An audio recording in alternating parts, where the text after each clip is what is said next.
Have you ever felt like the world is just spinning out of control? The news is a constant barrage of chaos.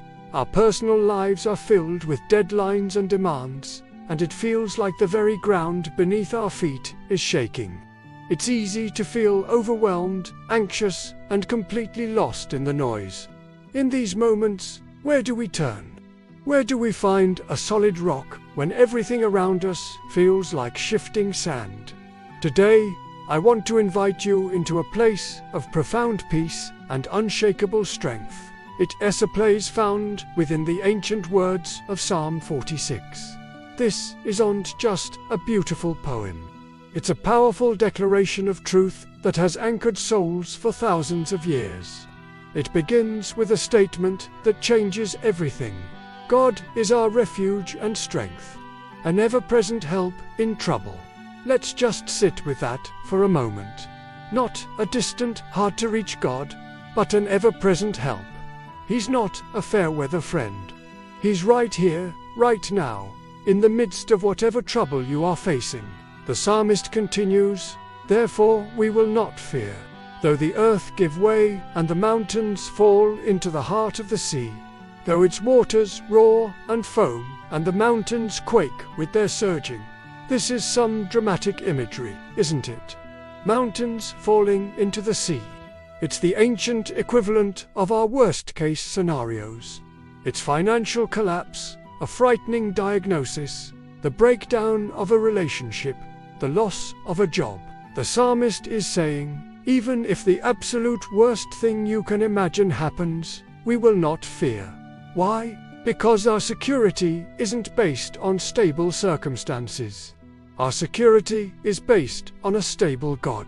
He is our refuge, our safe place, our shelter from the storm. Think of a mighty fortress with thick, high walls.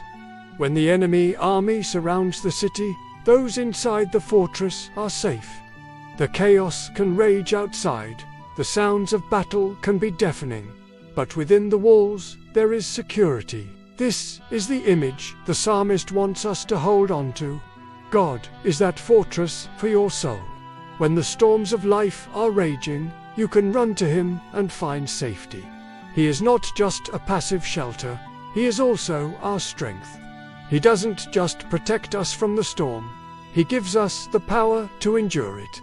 The psalm then shifts its imagery from chaotic seas to a serene river. It says, "There is a river whose streams make glad the city of God, the holy place where the Most High dwells." What a beautiful contrast. Outside, the mountains are collapsing into the roaring sea. But inside the city of God, inside His presence, there's a life-giving river. This river represents the constant, steady, and peaceful presence of the Holy Spirit.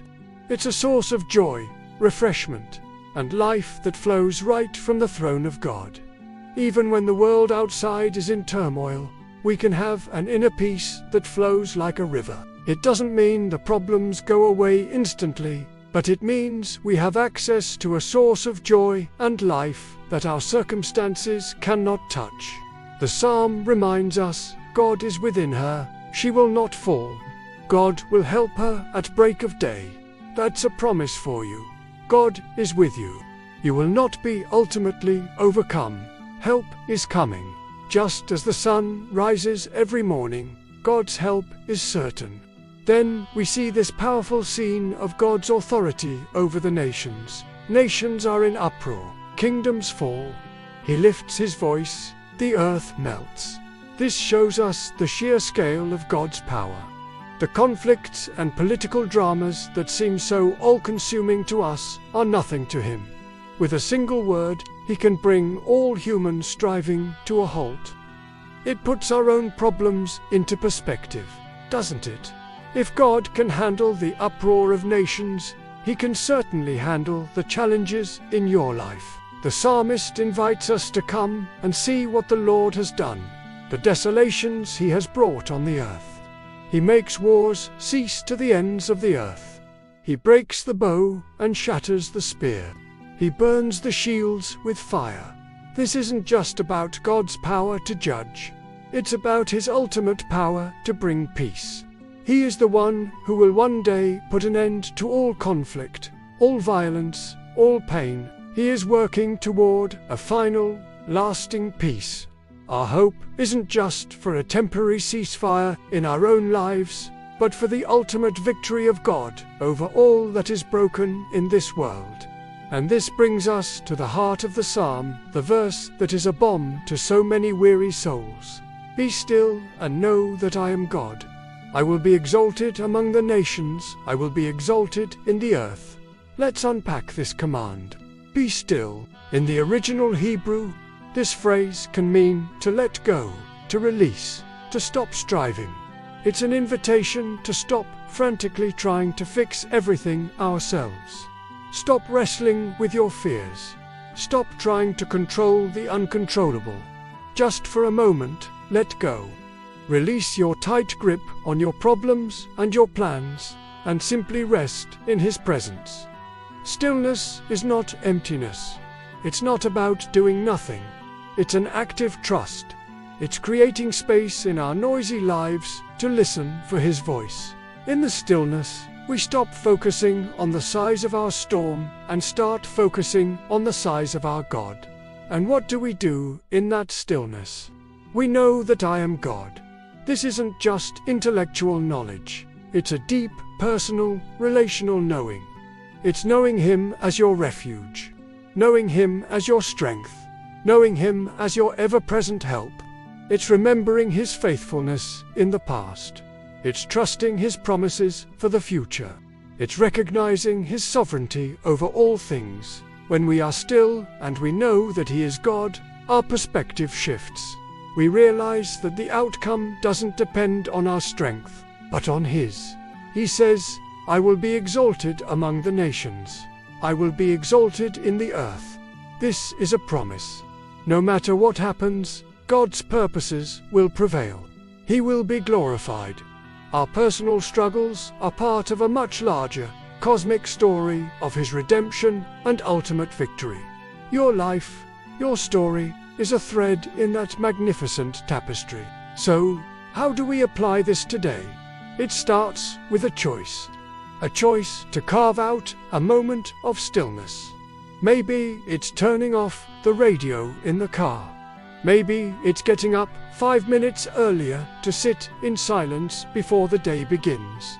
Maybe it's taking a walk in nature and intentionally focusing on the Creator instead of your to-do list. In that stillness, talk to Him. Pour out your fears, your anxieties, your frustrations. But don't stop there. Then, listen. Meditate on His character. Read this psalm out loud. Remind yourself, He is your refuge. He is your strength. He is in control. Let go of the need to have all the answers. Release the burden of carrying it all yourself. The psalm concludes with a powerful refrain. The Lord Almighty is with us. The God of Jacob is our fortress. The Lord Almighty, the commander of heaven's armies, is on our side. And the God of Jacob, the God who was faithful to a flawed and struggling man like Jacob, is our personal, relational fortress. He is both infinitely powerful and intimately personal. Whatever storm you are facing today, I encourage you to find your fortress. Run to Him. Be still. Stop striving, and simply know that He is God. He is with you, and He is for you. He will not let you fall. Rest in His unshakable peace. Thank you so much for spending this time with me.